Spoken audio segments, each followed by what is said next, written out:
ಅವ್ರದ್ದು ಸೊತ್ತಾಗಿರುತ್ತೆ. ಕ್ಯಾಮ್ರಾ ನೋಡ್ಕೊಳ್ಳಿ. ನಮ್ಮ ತಂದೆಗೆ ಬಂದಂಥ ಸೊತ್ತು.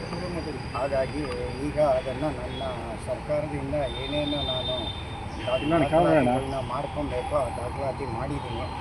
ಅದು ನನಗೆ ಸಮಸ್ಯೆ ಆಗಿರೋದ್ರಿಂದ ಅಲ್ಲಿ ರೌಡಿಗಳು ಅವರು ಇವರು ಜಾಗದಲ್ಲಿ ಬರೋದ್ರಿಂದ ನಾನು ಇವರ ಸಹಾಯನ ಕೇಳಿಕೊಂಡು ನಾನು ಈ ಕೆಲಸ ಮಾಡಿದೆ. ಈಗ ಶಿವನಹಳ್ಳಿ ಎಷ್ಟು ಸರ್ವೆ ನಂಬರು, ಎಷ್ಟು ಜಾಗ? 57 ಸರ್ವೆ ನಂಬರು, 1 ಎಕರೆ 1 ಗುಂಟೆ ಕರಾವಳಿ.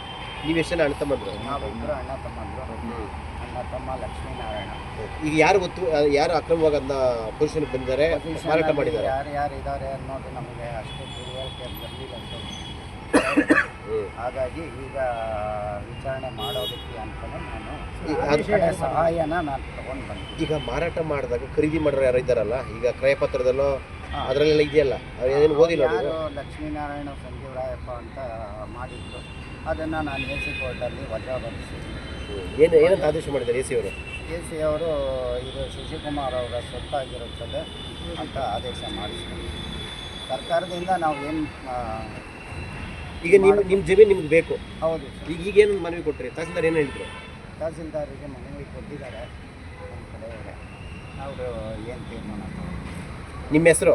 ಶಶಿಕುಮಾರ್. ಯಾವ ಊರು? ಯಲಹಂಕನೇ, ಶಿವನಹಳ್ಳಿ. ಅಂತ ಶಶಿಕುಮಾರ್ ಮತ್ತು ಲಕ್ಷ್ಮೀನಾರಾಯಣ ಎಂಬವರಿಗೆ ಸೇರಿರ್ತಕ್ಕಂಥ ಆಸ್ತಿನ ಶಿವನಹಳ್ಳಿ ಗ್ರಾಮದ ಶಿವನಹಳ್ಳಿ ಗ್ರಾಮದ ಅಲ್ಲಿ 1 ಎಕರೆ 22 ಗುಂಟೆ ಜಮೀನನ್ನು ಭೂಗಳ್ಳರು ಅತಿಕ್ರಮ ಪ್ರವೇಶ ಮಾಡಿ ಬೇರೆಯವರಿಗೆ ಪರಭಾರೆ ಮಾಡಿರ್ತಾರೆ. ಅಲ್ಲಿ ಅದನ್ನು ತೆರವುಗೊಳಿಸ್ಬೇಕು ಅಂತ ಅಂದ್ಬಿಟ್ಟು ನಾವು ಈಗಾಗಲೇ ತಹಶೀಲ್ದಾರ್ ಹತ್ರ ಮನವಿ ಮಾಡಿದ್ದೀವಿ. ಮತ್ತು ನಮಗೆ ಇರ್ತಕ್ಕಂಥ ದಾಖಲಾತಿಗಳನ್ನು ಪ್ರತಿಯೊಂದು ಕಾಪಿಗಳನ್ನು ತಹಶೀಲ್ದಾರ್ಗೆ ವಿವರವಾಗಿ ತಿಳಿಸಿದ್ದೀವಿ. ಅದೇ ರೀತಿ ನಮ್ಮ ಮಿತ್ರರಾದ ಮಾಧ್ಯಮದವ್ರಿಗೂ ತಿಳಿಸಿದ್ದೀವಿ. ಇದು ಯಾಕೆ ಅಂತಂದರೆ ಯಲಹಂಕದಲ್ಲಿ ಇದೇ ರೀತಿ ನಡ್ಕೊಂಡು ಹೋಯ್ತು ಅಂತಂದರೆ ಇನ್ನೂ ಅತಿ ಹೆಚ್ಚಿನ ಭೂಗಳ್ಳರು ಹುಟ್ಕೊಂಡು ಯಲಹಂಕನ ಒಂದು ಸ್ಮಶಾನ ಮಾಡೋದಕ್ಕೂ ರೆಡಿ ಇರ್ತಾರೆ.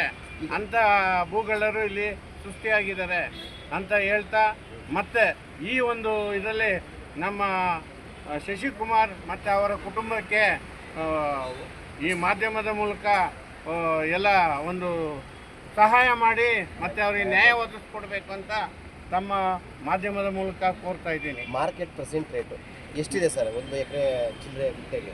1 ಎಕರೆ ಸುಮಾರು ಒಂದು 12ರಿಂದ 15 ಕೋಟಿ ಹೋಗುವಂಥ ಭೂಮಿ. ಇವತ್ತು ಅದು ಸುಮಾರು ಒಂದು 25 ಕೋಟಿ ಬೆಲೆ ಬಾಳ್ತಕ್ಕಂಥ ಸೊತ್ತು ಆಗಿದೆ. ಅದು ನಿಮ್ಮ ಹೆಸರು ಏನಾಗಿದೆ? ನನ್ನ ಹೆಸರು ಜಯಶಂಕರು. ನಾನು ಮಾಜಿ ತಾಲೂಕ್ ಪಂಚಾಯತಿ ಅಧ್ಯಕ್ಷ ಮತ್ತು ಇದೇ ಯಲಹಂಕದಲ್ಲಿ 96ನೇ ಇಸ್ವಿನಲ್ಲಿ ಅಧ್ಯಕ್ಷ ಆಗಿದ್ದೆ. ನಾನು ಈಗ ಮಾಜಿ ಆಗಿದ್ದೀನಿ.